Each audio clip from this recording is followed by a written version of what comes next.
Un poco fue como que dijimos, bueno, hay que trabajar la ESI, trabajemos la ESI como de lugar, pero bueno, en este caminar preguntando, después pudimos hacernos algunas preguntas. Empezamos a plantearnos seriamente cómo podíamos hacer para trabajar la ESI, empezaron a surgir algunos interrogantes que nos interpelaban a todas y a todos, y también empezó a surgir una necesidad de romper algo de muy larga data también. El contexto de encierro es como, no sé, orgánico. Siempre, en ese sentido, yo siempre he pensado que de alguna manera terminamos dados.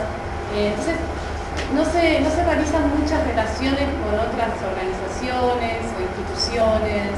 Históricamente no se ha dado eso, siempre es como que somos nosotros ahí. En estos últimos años se ha empezado a abrir un poco más.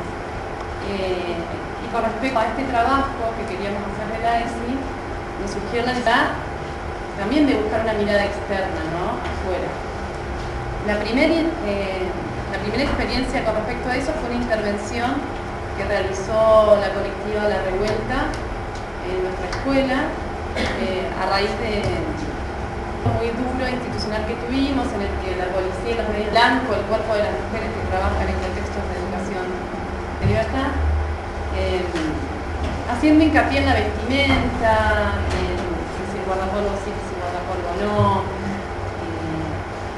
Fue un momento en el que hubo una expresión máxima del machismo, no solamente de la policía, y esto está bueno decirlo, y quizás por eso es tan difícil trabajar estos temas, porque estos temas el enemigo ya no es tan externo o solamente externo, digamos. Esas las reproducíamos nosotras y nosotros en nuestro discurso, en nuestras prácticas, y en ese sentido la ayuda que nos dieron las mujeres de La Revuelta fue fundamental para pensarnos, para hacer lecturas más certeras y hacernos preguntas más ricas en torno a eso.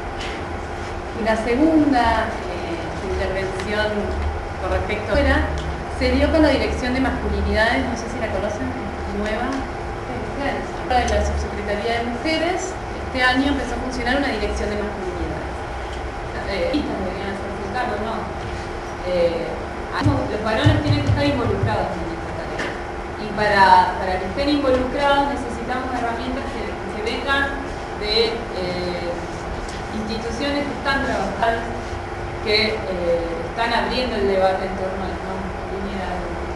La pregunta era cómo hacemos para involucrar a nuestros compañeros varones en este proceso y caer todo esto, como decía Edgar, en las mujeres feministas, o en el tallercito de género extra que se da. Bueno, con la Dirección de Masculinidades se coordinaron algunos encuentros, uno se dio en el marco de estas reuniones que tenemos los miércoles, y luego participamos de unas jornadas de sensibilización que fueron abiertas, pero en esta coordinación que logramos hacer con la dirección nos dieron como un cupo bastante... programaron estas actividades que habían llevado adelante en Neuquén, también en Cutralcó y en Zapala. Pedagógico en este caso tuvieron un rol primordial porque fueron los que acercaron. Realmente en las jornadas de sensibilización tuvimos una buena devolución de los ¿cómo? Fabián Acevedo, que son grandes referentes a nivel mundial de esta temática, que es bastante, y sí se los obligó bastante a poner el cuerpo, a preguntarse desde su lugar. Ahí pasó algo contrario a lo que suele pasar en que las mujeres son más protagonistas y más participativas, digamos, varones los que estaban involucrados en las actividades, las otras como testigos. Sí notamos como varios cambios positivos con respecto a estas jornadas y tuvimos muy buenas devoluciones por parte de los compañeros. Algo fundamental que nos pasó en este encuentro con la Dirección de Masculinidades y en esto de estar trabajando en las nuevas masculinidades fue que nos trajimos nuevas preguntas, que quizás eso es lo más importante de eso. Nosotros en un principio empezamos pensando hay que trabajar la ESI como sea, como de lugar, porque la ley, porque nada. Nos pasó que volviendo de estos encuentros nos empezamos a preguntar, ¿es posible trabajar la ESI? Una pregunta que no nos habíamos dado el lugar de tener. Sobre todo porque es muy complicado pensar la educación sexual integral con población que ha violado, ha abusado menores, ha matado mujeres, digamos. Ahí empezó a surgir cómo trabajamos. Y siempre quizá con este objetivo máximo de garantizar el derecho a la educación, nunca nos permitimos pensar si todo es posible ahí o no, o si sí es posible, cómo, digamos. Siempre queremos ser lo más parecido a una escuela que no está en un contexto de privación de libertad, pero a veces tenemos que poder detenernos a pensar estas particularidades. Hicimos esta pregunta a Bonino y a Acevedo porque ellos han trabajado con...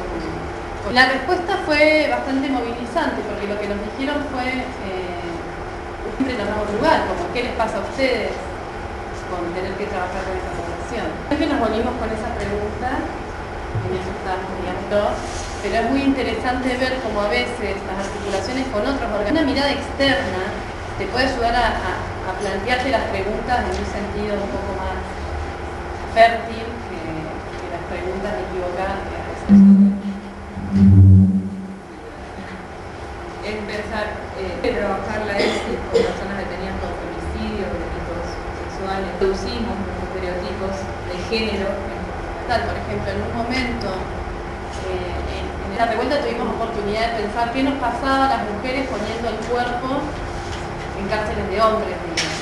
Antes no estaba la posibilidad de esa pregunta, antes era como no, el derecho de los... Eso nos imposibilitaba pensar cómo nos atravesaba a nosotras. Una cosa fundamental fue la discusión sobre el guardapolvo, nunca la terminamos de cerrar, pero siempre hubo una lucha muy fuerte de no usar guardapolvo para prestarle un uniforme a las cárceles, y empezamos a preguntarnos ahí con la revuelta, digo, si no había que repensar el guardapolvo, o sea, qué significaba, digamos, que el guardapolvo es un símbolo que no necesariamente va a ser un ejemplo de tantas cosas. Pensando también en el Estado, nos dan un listado de prendas de vestir, y en especial las mujeres, específicamente está centrado hacia las mujeres, entonces no pueden vestir, que a uno le parece un absurdo.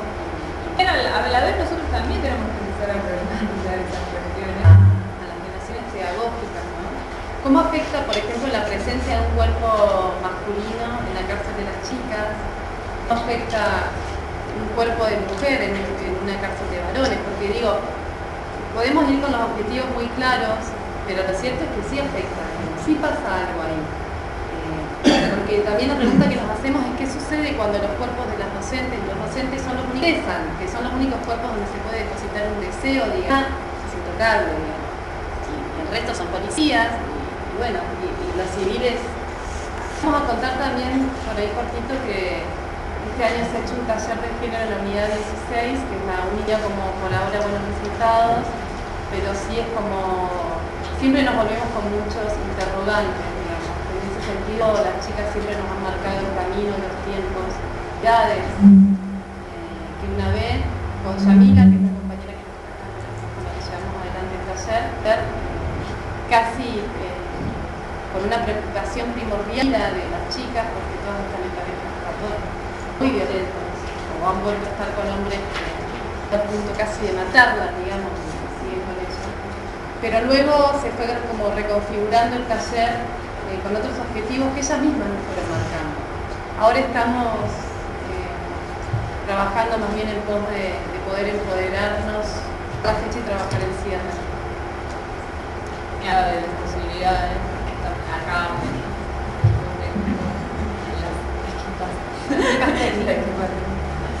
porque para participar de los diferentes encuentros que se están haciendo tanto con la parte de trabaja ESI en el Consejo Provincial de Educación, que hay que decir que por suerte quedó el nuevo panorama político nacional es bastante deplorable.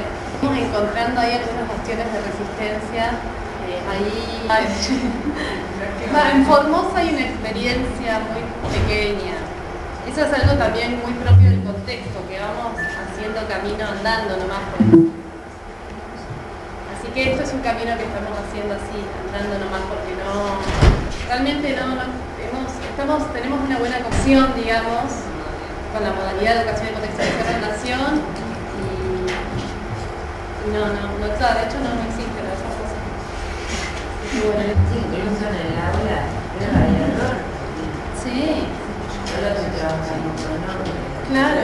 Bueno, de hecho esa pregunta que nos trajimos de si es posible, que casi la respondimos con un no, después llega la compañera y está trabajando en un donde la mayoría de los delitos por abuso sexual. digamos, y ella lo está trabajando, entonces también es como, por eso no tenemos mucha certeza, pero está bueno porque en la práctica se van como desandando algunas construcciones y